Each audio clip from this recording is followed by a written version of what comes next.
Bonjour et bienvenue à vous qui cherchez la vérité.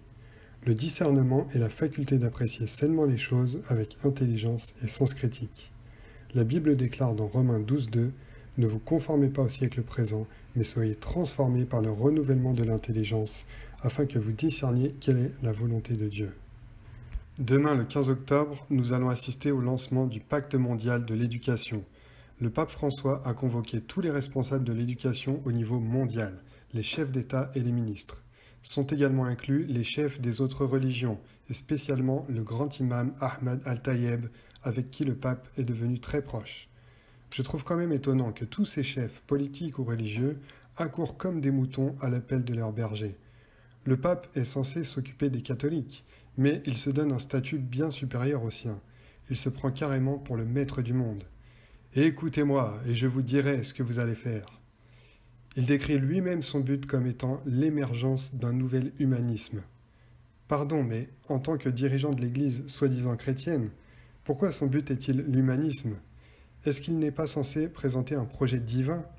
Mais non, ce n'est pas la peine, il se cache plus. Il s'est allié aux personnalités les plus riches et les plus influentes de la planète pour piétiner la volonté de Dieu. Quels sont les partenaires de ce pacte? Le milliardaire Bill Gates, qui est pour une réduction massive de la population. Le milliardaire Jack Ma, qui œuvre pour la censure des médias en Chine. Le milliardaire Mukesh Ambani, magnat de la pétrochimie en Inde. La Banque islamique de développement. Avec de tels partenaires, vous pouvez être sûr que Dieu est totalement mis de côté. Jésus-Christ, n'en parlons pas. Ce projet ne vient pas de Dieu, en tout cas pas du Dieu de la Bible. Les investissements, donc les ordres, viennent de la franc-maçonnerie, du communisme, de l'hindouisme et de l'islam. C'est du délire. Le but véritable de ce pacte est de détruire la famille. On met les parents en dehors de l'éducation des enfants, notamment en ce qui concerne l'éducation sexuelle. Vous pourrez regarder ma vidéo sur le programme mondial d'éducation sexuelle en cliquant sur le lien en fin de vidéo. Le pape se base sur un proverbe africain qui dit « Il faut un village pour éduquer un enfant ». Il veut donc créer un village mondial où tous, les 8 milliards d'habitants de la Terre, auront quelque chose à dire sur l'éducation de l'enfant. Déjà, ça part d'une très mauvaise interprétation de ce proverbe, car quand tout le village participe à l'éducation de l'enfant, ce sont les oncles, les tantes, les voisins, les professeurs, la police, les commerçants, etc. Bref, des gens qui ont la même culture que les parents, des gens qui ont les mêmes valeurs, la même religion, des gens qui sont les parents de leurs plus proches copains. Quand ce proverbe parle d'un village, il fait référence à une communauté à l'échelle d'une famille élargie. C'est pas un Inuit qui va apprendre à un Sénégalais à pêcher du morse. Ça n'a aucun sens. On voit bien ce qui se prépare. Les premières étapes ont déjà été mises en place. À la rentrée 2019, Macron rend l'instruction obligatoire dès l'âge de 3 ans. À la rentrée 2020, il interdit l'école à la maison. On va assister très prochainement, peut-être à la rentrée 2021, à la fermeture des écoles hors contrat.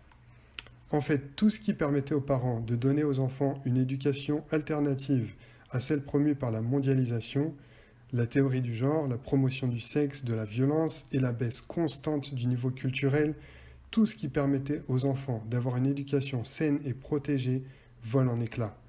Et à partir de demain se met en place ce pacte mondial.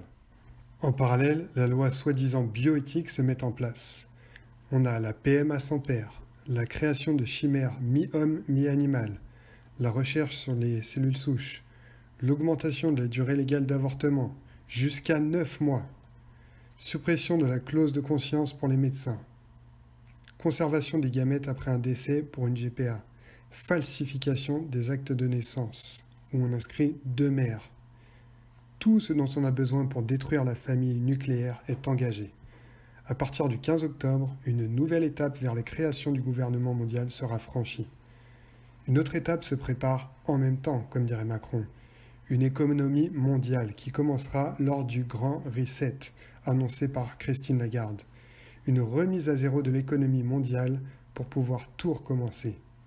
Encore une fois, qui va décider des bases de cette nouvelle économie? Quelques indices que nous donne Madame Lagarde lors de son discours au National Press Club en 2014. Apparemment, elle s'adresse à une catégorie bien précise d'auditeurs. Now I'm going to test you numerology skills by asking you to think about the magic 7. Okay? Most of you will know that 7 is quite a number in all sorts of themes, religions, and I'm sure that you can compress numbers as well. So, if we think about 2014, all right, I'm just giving you 2014, you drop the 0, 14, 2 times 7. Okay, that's just by way of example, and we're going to carry on. So 2014 will be a milestone and hopefully a magic year in many respects. It will mark the 100th anniversary of the First World War back in 1914. It will mark the 70th anniversary, drop the 0, 7, of the Bretton Woods Conference that actually gave birth to the IMF. And it will be the 25th anniversary of the fall of the Berlin Wall. 25th. Okay. It will also mark the 7th anniversary of the financial market jitters that quickly turned into the greatest global economic calamity since the Great Depression. The crisis still lingers. Yet, optimism is in the air. We've left the deep freeze behind us, and the horizon looks just a bit brighter. So my hope and my wish for 2014 is that after those 7 miserable years, weak and fragile, we have 7 strong years. Now, I don't know whether the G7 will have anything to do with it, or whether it will be the G20. I certainly hope that the IMF will have something to do with it. Now, is this wishful thinking? No. But it will not happen randomly without us together, and policymakers in particular, making the right decisions.